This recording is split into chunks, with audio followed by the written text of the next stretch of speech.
బాగా పరిశోధించింది కాబట్టి నెలలో మొదటి వారం బలారాధనకి ప్రతి ఒక్కరు వైట్ అండ్ వైట్. మేము వచ్చేటప్పుడు ముసలం పెద్ద వృద్ధపులు ఉన్నామా, అమ్మగారు ఆమె చూడు ఎలా ఉందో మా అయ్యగారు అంటున్నారు. నాకు చాలా సంతోషం అనిపించింది. బాప్తీసం తీసుకున్న వారే మాత్రం కాదు, ప్రతి ఒక్కరు కూడా చూడండి, వసన్న గారి మందిరాల్లోనే కానీ ఎక్కడైనా అంత పావురాల వలె దగదగ మెరుస్తారు చిన్న పిల్లలతో శుద్ధగా.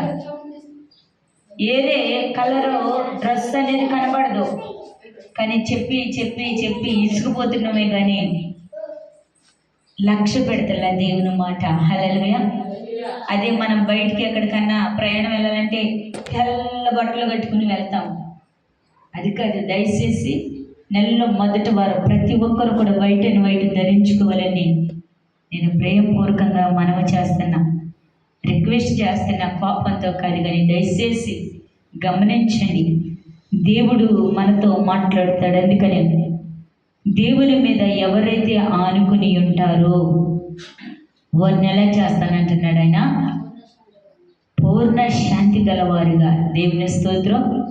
పరిశుద్ధాత్మ దేవుడు నిజంగా ఆ లేవియ దివ్యదేశ కాండంలో కామాలు ఒక మాట చదివిస్తుంది. 28:11 ఉంటుంది. గుడ్డివాడు చీకటిలో తడుమలాడుతాడంట, మనమైతే మధ్యాహ్నం అందే తడుమలాడతామంట. దేవుని స్తోత్రం.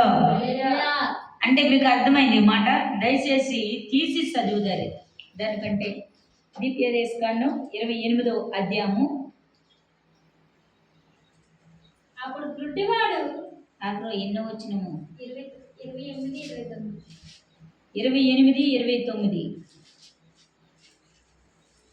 అందులో తీయండి ఆ మాటని. 28:29 చదువు నాన్న. అప్పుడు గుడ్డివాడు చీకటిలో తడుమలాడే రీతిగా.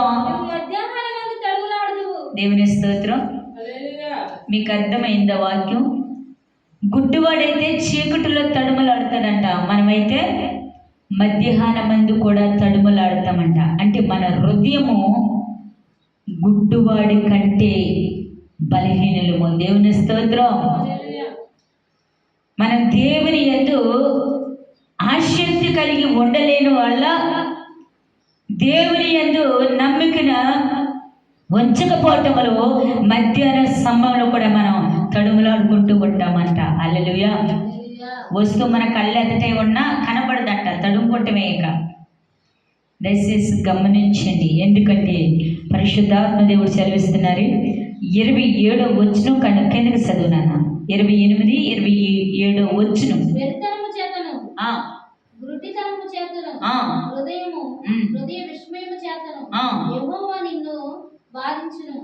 అప్పుడు గుడ్డివాడు చీకటితో తడుగులాడు రీతిగా మధ్యాహ్నమందు తడుగులాడదు. మార్గములను వర్ధన చేసుకొనలేవు. హింసింపబడిన నిత్యమును దోచుకొనబడదు. తప్పించువాడు ఎవడను లేకపోవను. దీని ప్రదానము చేసుకొనువు గాని వేరొకడు ఆమెను కూడును. దేవుని స్తోత్రం.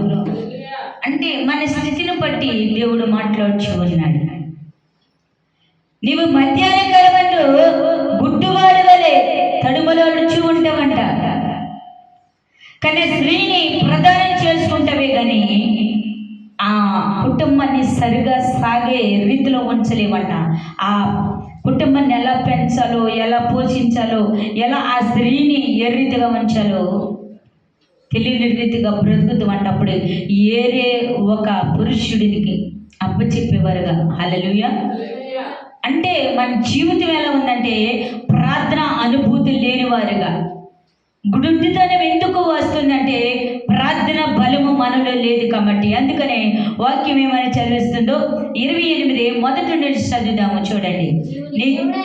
నీవు నీ దేవుడైన యెహోవా, నీ దేవుడైన యెహోవా మాట శ్రద్ధగా విని చాలనా.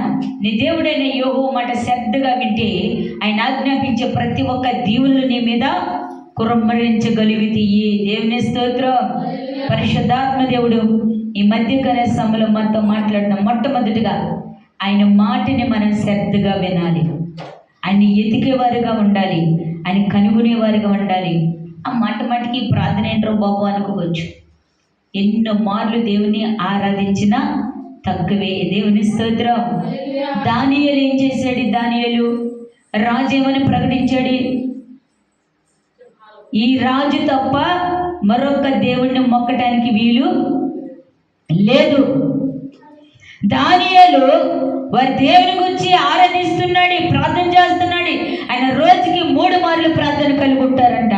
మేడగదిలోకి వెళ్ళి ఆ మేడగదిలో పైన ఆ కిటికీ ఎదురుగుంటా నిలబడి ఆ ఆకాశం వైపుకు చూస్తూ దానియేలు ప్రార్థన చేసేవాడంట. మధ్యాహ్నం, సాయంత్రం, ఉదయకాలం 3 మార్లు ప్రార్థన చేస్తూ ఉండేవాడంట. కానీ ఆయన ప్రార్థన బట్టి, ఆయన విశ్వాసాన్ని బట్టి రాజుకి దగ్గరగా ఉండటం వల్ల ఈ పక్క వారికి ఏమైందంటే రాజుకి ఈయన బాగా దగ్గరగా ఉంటున్నాడు.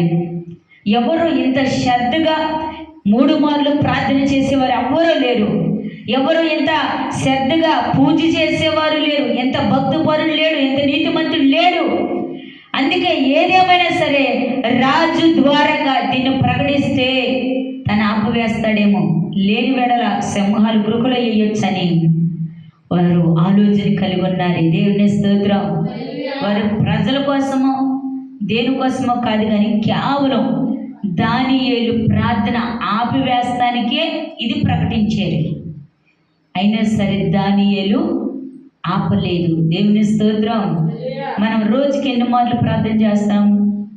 ఒక్క మారైనా, ఒక్క రోజైనా ప్రార్థన చేయగలుగుతున్నామా? అరే ఈరోజు బలారాధన, పలాంటి టయానికి ప్రార్థన వెళ్ళాలి, ఎలాగైనా ఆర్భటం లేదు, ఆ తపన లేదు. వెళ్ళినప్పటికే వేస్తారులే, మనం వెళ్ళినప్పుడే తీసుకుందాంలే. ఫోన్ చేశారు 6:30కే, 7:10 ఎట్ట అయింది, ఫోన్ చేశారు ఒక కుటుంబం. సరే రండి వస్తామని ఏలూరు నుండి వచ్చి నాకు బాగా నీరసం వచ్చి బయటకు కూర్చున్నా. ఎక్కే వస్తారు మరలా ఫోన్ చేస్తే రావట్లేదులే. హల్లెలూయా. దయచేసి ఎవరో వస్తారని కాదు, దేవుడు మనకిచ్చిన సమయాన్ని బట్టి ముందుకు నడవబడుదురు కనుక ఎవరిని నడిపించాలో ఆయనకి తెలుసు. నువ్వు అందరికి ఫోన్ చేసి అలో వస్తున్నావు అని అవసరం లేదు. ఆర్భాటం ఉంటే, పరితపన ఉంటే, ఆ తపన ఆర్భటము దేవుణ్ణి స్తుతించాలి, గణపరచాలి, ఆయనలో అంటగట్టబడాలన్న ఆశ, కోరిక నీలో నాలో ఉంటే మన కుటుంబాలు వర్ధిల్లబడుదురు గాక. హల్లెలూయా. ప్రియ సహోదరి సహోదరుడా, ఒకప్పుడు నాకు కొన్ని సంఘాలు ప్రతి నెల దశంభాగాలు వాడు తీస్తూ ఉండేవాళ్ళు.